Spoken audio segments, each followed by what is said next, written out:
Welcome to SpectraCamm. Strap in, because today we're taking a flight of pure, unadulterated 80s sci-fi wonder. The movie? Disney's 1986 cult classic, Flight of the Navigator. On the surface, it's the ultimate kid's fantasy. 12-year-old David Freeman, played with wide-eyed charm by Joey Kramer, falls into a ravine in 1978 and wakes up in 1986, unchanged. His family has aged 8 years, but he hasn't. And that's just the start.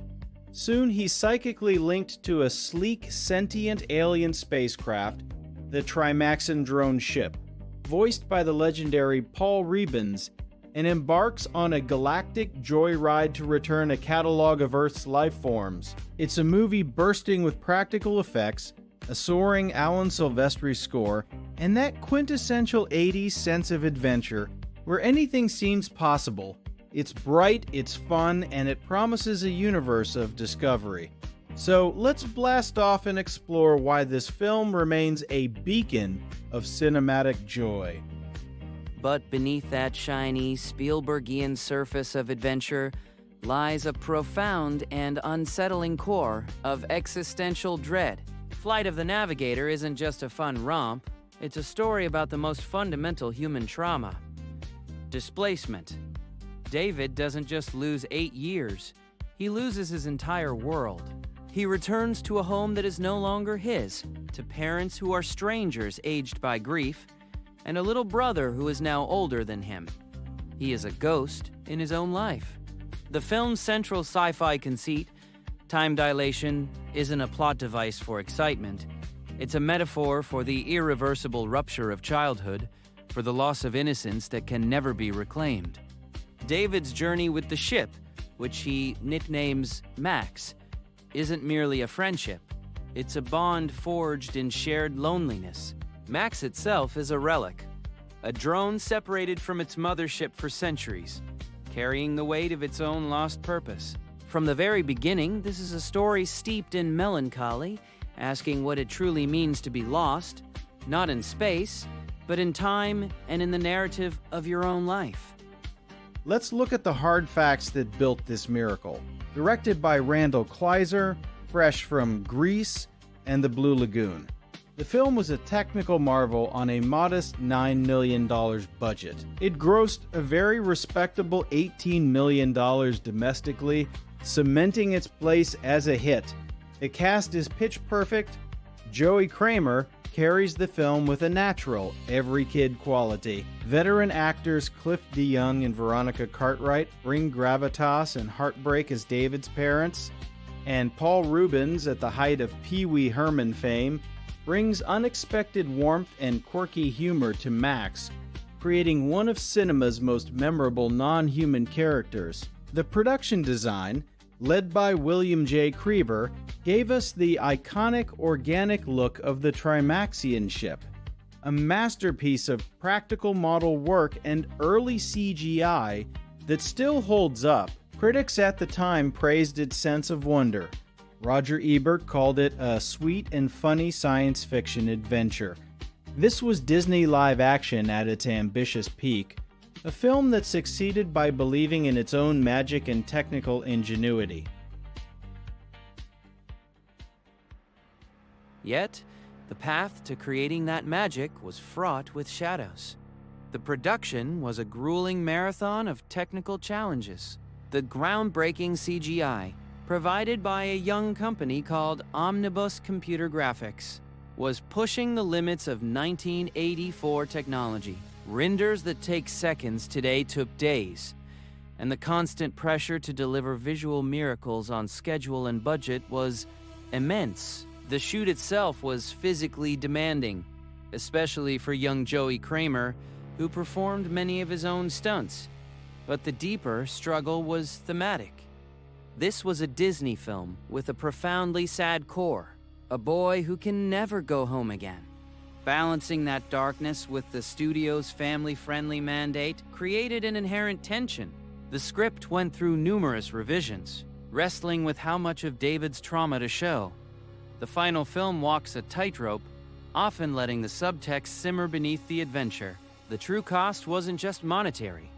It was the emotional and creative toll of weaving a tale of loss into a package of wonder, a struggle that left its own invisible scars on the finished work. For pure unadulterated cinema energy, look no further than the film's visual climax, David's first night flight with Max. As the synth score swells, the sleek silver ship glides silently over the sleeping suburbs of Fort Lauderdale, its hull reflecting the city lights like liquid mercury. Then, with a burst of energy, it rockets straight up into the atmosphere, breaking through the clouds into the star-dusted void of space. The Earth shrinks to a blue marble below. This sequence is a masterclass in practical effects.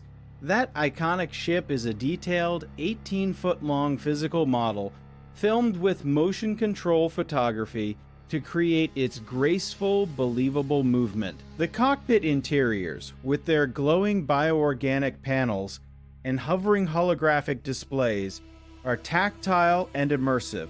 It's a sequence designed for awe. There's no dialogue, just the music and the visuals, selling the sheer, giddy joy of flight and the infinite possibilities of the cosmos.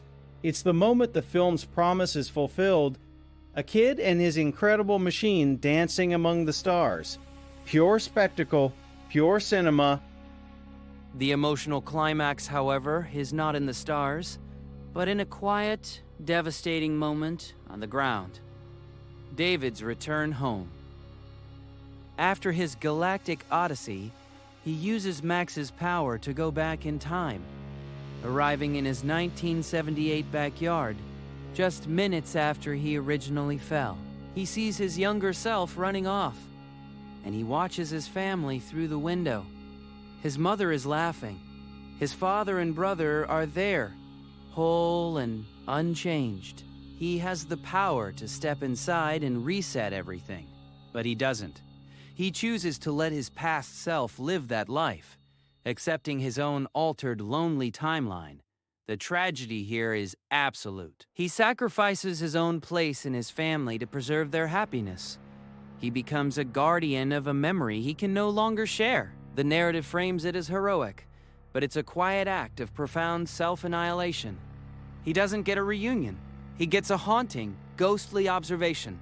He saves his family, but eternally exiles himself from them. It's not a victory, it's a beautifully rendered, philosophically heavy acceptance of a fate he never chose. The legacy of Flight of the Navigator is one of enduring hope and inspiration. For a generation of kids, it was a gateway to sci-fi, sparking imaginations with its vision of a friendly, curious alien intelligence. It championed themes of friendship transcending form, of courage in the face of the unknown, and of using advanced technology not for conquest, but for exploration and ultimately for healing.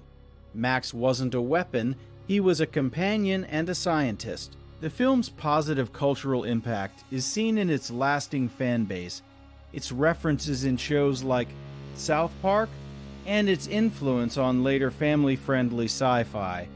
It represents an era of practical effects craftsmanship that filmmakers still revere. It tells us that even when things are strange and scary, curiosity and a good heart can see you through. It's a testament to Disney's ability to craft stories that entertain while whispering a powerful, optimistic message. The universe is vast and wonderful, and there's a place for wonder in all of us.